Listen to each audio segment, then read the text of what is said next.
Dans ce 6e cours, intéressons-nous aux mots, ou plutôt à l'usage du mot.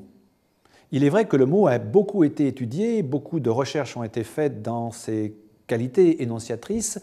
Pour ma part, ce qui m'intéresse, c'est l'usage du mot par rapport aux autres microgestes que sont le regard, que sont la gestuelle, que sont la posture.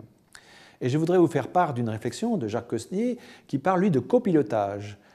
Il va jusqu'à dire finalement que le mot est complètement dépendant du geste qui le met en scène. Mais rentrons dans la classe de Marc et regardons l'usage du mot qui fait trace à la suite d'une situation problème. Si je remplace le 9 par le mot côté, ça veut dire quoi? Quelle est la formule? Tout le monde est d'accord avec ça? Donc je vais le mettre ici. L'aire du carré, c'est égal à côté fois côté. On est d'accord avec ça? Tout le monde est d'accord avec ça ou pas? Comme vous pouvez le constater, le fait qu'il reprenne systématiquement certaines formules, le fait qu'il découpe et qu'il structure en unités de sens font que cet usage est très particulier et qui correspond à la situation d'apprentissage. Nous venons de voir donc l'usage du mot qui fait trace et qui cherche à faire comprendre à l'élève l'apprentissage.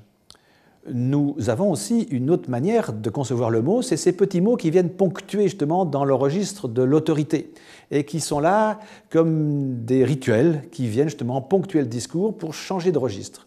Mais regardons ce qu'en fait Marc. Okay. Stop, stop, stop.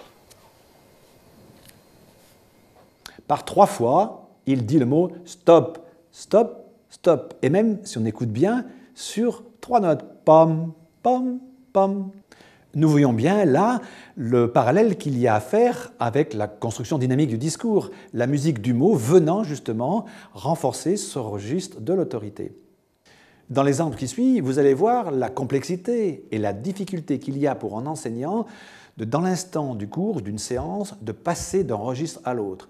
Mais c'est bien le mot qui va guider ces différents registres. Mais regardons. Oh, question, bienvenue en maternelle. J'ai quoi dans les mains? Des papiers avec des rectangles dessinés dessus. Les distributeurs, vous allez me distribuer 2 rectangles par élève. Ah, attendez, vous allez, c'est du futur proche, j'ai pas dit vous distribuer, merci de vous asseoir. Merci. C'est pas grave. Vous allez distribuer, j'ai dit, Angèle, j'ai dit tout ce qui était administratif, papier, service, on faisait ça. Merci. T'étais pas là quand je l'ai dû le dire? Ou alors t'étais ailleurs? Oui, mais t'étais ailleurs dans l'esprit. Les distributeurs, vous me distribuez, maintenant vous pouvez, distribuer 2 papiers par élève. Comme vous constatez dans cet exemple, Marc doit en même temps faire comprendre ce qu'il attend des élèves, mais aussi donner une consigne pour ceux qui vont distribuer. Et tout vient en parallèle se percuter. C'est pour ça qu'il passe d'un registre à l'autre avec cet usage du mot. Nous voyons dans ces exemples l'importance et l'incidence du geste professionnel que l'on a repéré et que l'on a retenu, qui s'appelle de se mettre en scène. Il est vrai qu'ici, dans l'exemple qui va suivre, vous verrez justement que Marc passe tour à tour par plein de mises en scène presque corporelles jusqu'à jouer avec certains mots qui se rapprochent d'une sorte de connivence avec les élèves pour les faire réagir. Regardons. Vas-y. Oui, déjà, carré rectangle, quel côté, le triangle, il n'y en a que 3.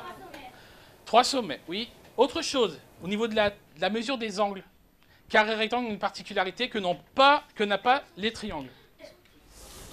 Ils ont 3 angles droits et les triangles rectangles, ils ont 4. Ouh là là là là là là. Oula, stop, oula, stop. On va reprendre ça. Dans ce dernier exemple, nous voyons bien cette concomitance qu'il y a entre la mise en scène de la personne et le regard, la gestuelle, le parcours intonatif. Et finalement, le mot arrive en fonction de ces autres marqueurs, de ces autres micro-gestes. Vous retrouverez tout ça dans le cours qui suit et je vous souhaite bon travail.